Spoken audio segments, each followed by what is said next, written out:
मेदिनि विश्वविनोदिनि नन्दनुते गिरिवरविन्ध्य शिरोदिनि वासिनि विष्णुविलासिनि जिष्णुनुते भगवति शितिकण्ठ कुटुम्बिनि भूरि कुटुम्बिनि भूरि कृते जय जय।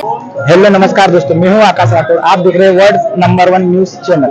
आज हम आए हुए बुरहानपुर जिले के फुआरा चौक में, जहां पर प्रतिवर्ष माता रानी विराजित किया जाता है। जो कि विराजित तो किया जाता है, लेकिन यहाँ पर खास बात यह है जो कि हमारे हिंदू धर्म के प्राचीनतम एवं ऐतिहासिक मंदिर, जिनकी आकृतियां यहाँ पर काफी सुंदर तरीके से बनाई जाती है, जिससे कि समाज में एक काफी अच्छा संदेश इन समिति द्वारा देना चाहते हैं। तो आइए उसी टॉपिक के ऊपर आज हम इन समिति के सदस्यों से बात करेंगे।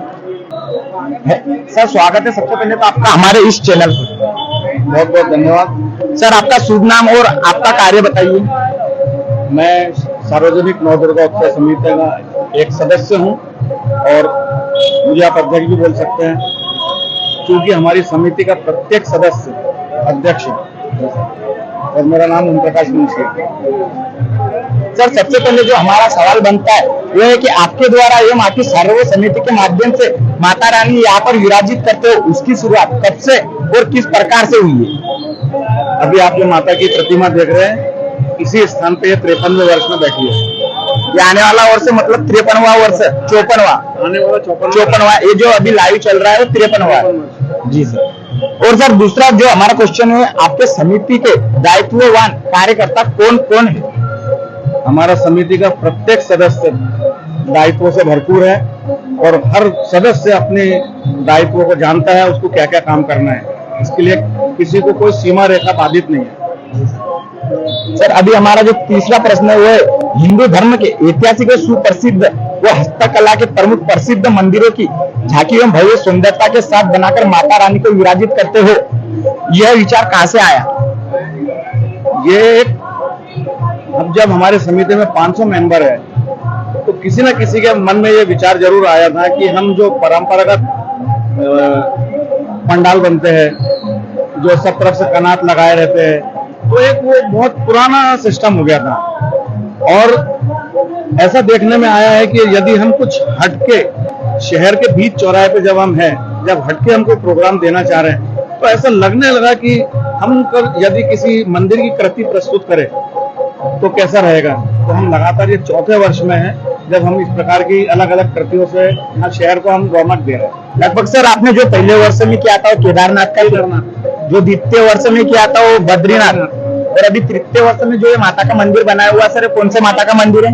ये माता का मंदिर दक्षिण भारत की जो वेल्लूर की महालक्ष्मी माता मंदिर है और कोल्हापुर की जो माता महालक्ष्मी माता है, उस मंदिर 2 मंदिरों का मिला जुला स्वरूप है, जिसको हमने इतनी छोटी सी जगह पे तैयार करने की कोशिश करी है। क्योंकि यदि हम कोई एक स्वरूप लेंगे तो स्थान की कमी पड़ती है और बनाने वाला कलाकार ये कहता है कि बोले हमें बड़ा स्थान दो, जब हम आपको पूरा मंदिर देंगे तो फिर हमको समझौता करके कुछ इसका रूप लेके हमने लिया। सर जो मंदिर की आकृतियां दिखने में काफी सुंदर है, तो सर इसको डिजाइन देने के लिए आप बाहर से कलाकार को बुलाते हो या अपने बुरहानपुर जिले में ही है? किस पे? मंदिर पे? जी सर। मंदिर का कलाकार जो थे जिसकी हमने सेवा ली, वह इस वर्ष अकोला वाला था। वो एक सुगंधी परिवार करके है, गुजराती समाज के हैं। हमें पता लगा था कि वो उनका काम यही है, तो हमने उनकी खोज करी, तो उन्होंने हमें ये सहयोग दिया आके। इसके पहले हमने इंदौर वालों से सहयोग लिया था और अपने बुरहानपुर वाले व्यक्ति थे, उन्होंने भी हमें सहयोग दिया। सर अगला जो हमारा चौथा प्रश्न है वो सुप्रसिद्ध मंदिरों की झांकियां बनाकर आप सामाजिक संस्कृति में क्या संदेश देना चाहते हैं? बहुत अच्छा प्रश्न है आपका। ये हमारे जो देश के धरोहर है, ऐतिहासिक धरोहर है, स्मारक है और धार्मिकता से भरपूर उपदेश देने वाली धरोहर है, हर नगरवासी, हर देशवासी हर स्थान पे जाने में सक्षम नहीं है। हमारा यह प्रयास रहता है कि इस प्रकार की कृति हमारे देश में है, तो हम उनको जागरूक करना चाहते हैं कि आप जाके इस प्रकार के दर्शन स्थल पर जाके वास्तविक दर्शन लेके आए। मतलब जो जा नहीं सकते उनको आप यहाँ पर, उनको हम यहाँ कोशिश करते हैं कि हम यही स्थानीय उनको ये सुविधा दे सके और उनके मन में ये प्रेरणा दे सके कि आपने ये कृति यहाँ देख के इतनी खूबसूरत लग रही, तो इसकी वास्तविक छवि आप वहां जाके देखिए तो आपको मजा आ जाएगा। कहीं ना कहीं उनको ऐसा लगना नहीं चाहिए कि किसी कारणवश से हम जा ना पाए। जी बिल्कुल सही कहा। सर अगला जो हमारा 5वां प्रश्न है, यहाँ पर जो मुख्य आकर्षण के केंद्र है वो क्या क्या है?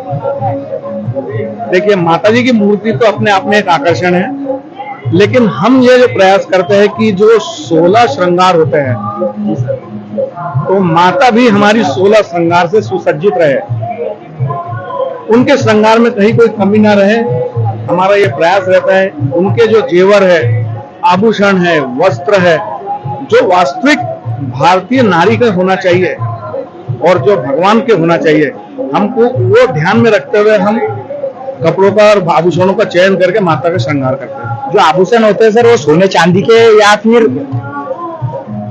चांदी के भी आभूषण है, इसमें माता जी के स्वर्ण के भी आभूषण है और इमिटेशन वाले भी हैं, लेकिन चांदी के और स्वर्ण के जो आभूषण हैं वो प्रत्येक वर्ष उसको बराबर मेंटेन करके अगले वर्ष के लिए तैयार किया जाता है। वही वाले आभूषणों को सर? हाँ, सोना और चांदी के आभूषण तो वही। अभी जो अगला हमारा 6वां प्रश्न है सर, नवरात्रि के जो 9 दिवस के कार्यक्रम आयोजित करते हैं वो किस प्रकार से होते हैं 9 दिनों के? ये जिस प्रकार से सभी लोग आयोजित करते हैं वैसे ही हमारा भी ये सामान्य क्रम है कि प्रतिदिन सायंकाल में 11 पंडितों द्वारा माता जी का रोज चंडी पाठ होता है, सामूहिक चंडी पाठ होता है और उसके पश्चात आरती होती है। और आरती हमारे यहाँ प्रतिदिन संगीतमय आरती रहती है, अच्छे साजिंदों से सुसज्जित, अच्छे गायकों से सुसज्जित एक संगीतमय वातावरण बना के धार्मिकता का परिचय देते हुए बहुत ज्यादा संख्या में लोग इस आरती में आने के लिए उत्सुक रहते हैं। सर जो कार्यक्रम की बात की, यहाँ पर जैसे कि गरबा हो जाता है, नृत्य हो जाता है, इस प्रकार का कार्यक्रम आयोजित होता है या नहीं? यहाँ पे हमने प्रयास किए हैं आयोजित करने के, लेकिन हमारे यहाँ पे धर्म प्रेमी जनता इतनी संख्या में यहाँ आती है कि हमें वो कार्यक्रम बार बार रोकना पड़ता है। तो फिर हमारी समिति ने तय किया कि हमारी माता जी भक्तों को दर्शन देने में ज्यादा खुश है, इसके लिए हम वो गरबे का और या कोई दूसरा प्रतियोगिता करने में हम मतलब कहीं ना कहीं यहाँ पर ट्रैफिक ना हो इस कारणवश यहाँ पर कार्यक्रम? ट्रैफिक का नहीं भैया, या इतना अच्छे से लोग आके अपना दर्शन करने आते हैं, और जब हम यहाँ पे गरबा आयोजन कर लेंगे तो फिर माता के दर्शन कहाँ होगा। इससे पहले लेकिन हम यहाँ पर एक सांस्कृतिक कार्यक्रम की भी हमारी एक समिति थी जो प्रतिवर्ष नवरात्रि व्याख्यानमाला के रूप में यहाँ पर हास्य कवि सम्मेलन का आयोजन करती थी, परंतु इन्हीं सब कारणों से तो हमने वो सब कार्यक्रम पूर्ण कर दिए। सर अभी जो हमारा 7वां प्रश्न है वो नव कन्याओं का विशेष पूजन, जो कि भी हर जगह देखा गया है कि नव कन्याएं प्रतिदिन आयोजित की जाती है और उनका भोजन पूजन किस प्रकार से, मतलब गाँव खेड़ों में काफी धूमधाम से और डेली होता है, यहाँ पर किस प्रकार से होता है सर? हमारे यहाँ पे प्रतिदिन नहीं होता, हमारे यहाँ नवमी का जो हवन होता है, हमारी समिति में नवमी का ही हवन होता है और वो प्रातःकाल होता है।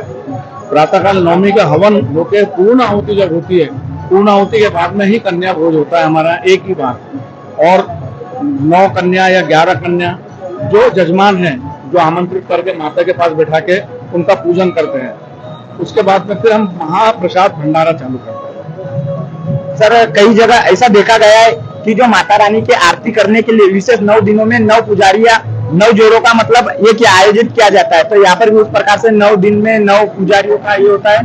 आपका ये प्रश्न फिर बहुत अच्छा है।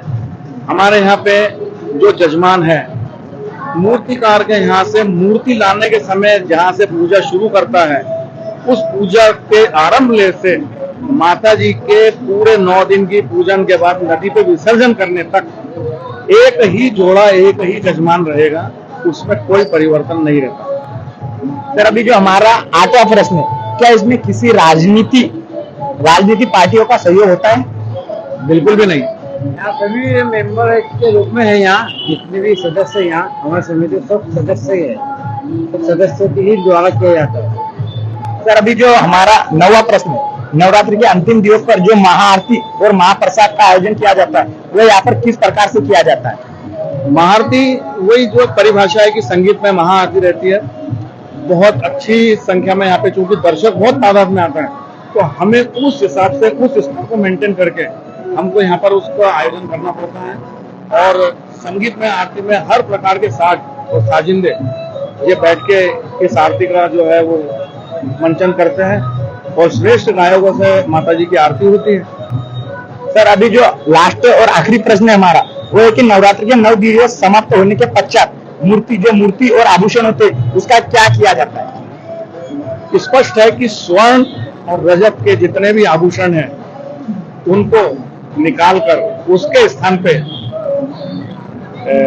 प्रतिकृति वाले आभूषण लगाकर माता का विसर्जन करते हैं। सिर्फ ये 2 चीजें निकालते हैं, अन्य बाकी जितना श्रृंगार आप माता के इस पे देख रहे हैं वो सारा विसर्जन कर देते हैं। आपसे मिलकर बहुत अच्छा लगा सर, आपने जो आपका इतना कीमती समय हमको दिया उसके लिए बहुत बहुत धन्यवाद। मैं बहुत गौरवान्वित हूँ कि आपका इतना अच्छा चैनल हमारी समिति में आके हमें इस प्रकार से आप आउटपुट ले रहे हो हमारा।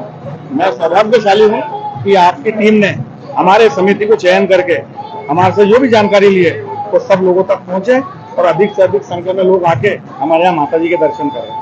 सर यहाँ पे जो हमें यहाँ का डेकोरेशन जो प्रतिवर्ष वह माता या जो भी प्राचीनतम हमारे ऐतिहासिक मंदिर है जिनकी आकृतियां पर बनाई जाती है वो सर हमें लगता है कि पूरे मध्य प्रदेश में कहीं नहीं बनाई जाती और अभी बनाई भी जाती है। तो आपके यहाँ जो देखकर पिछले वर्ष जो देखा गया उसी के दौरान अभी मतलब ये करते हो आकृतियाँ तैयार। ये हमारी समिति का सबसे अच्छा सौभाग्य है कि यहाँ पर दर्शनार्थी आके इस प्रकार की हमें टिप्पणी देके जाते हैं। हमको बहुत खुशी होती है कि हमारी समिति के सदस्यों ने जो भी मेहनत करी है और जो भी लगन से उन्होंने काम परिणाम दिया है तो लोगों को पसंद आ रहा है, यही हमारी खुशनसीबी है। बहुत बहुत धन्यवाद सर आपका इतना कीमती समय देने के लिए। तो दोस्तों आज के लिए इतना ही, मिलते हैं अगले दिन नए वीडियो के साथ।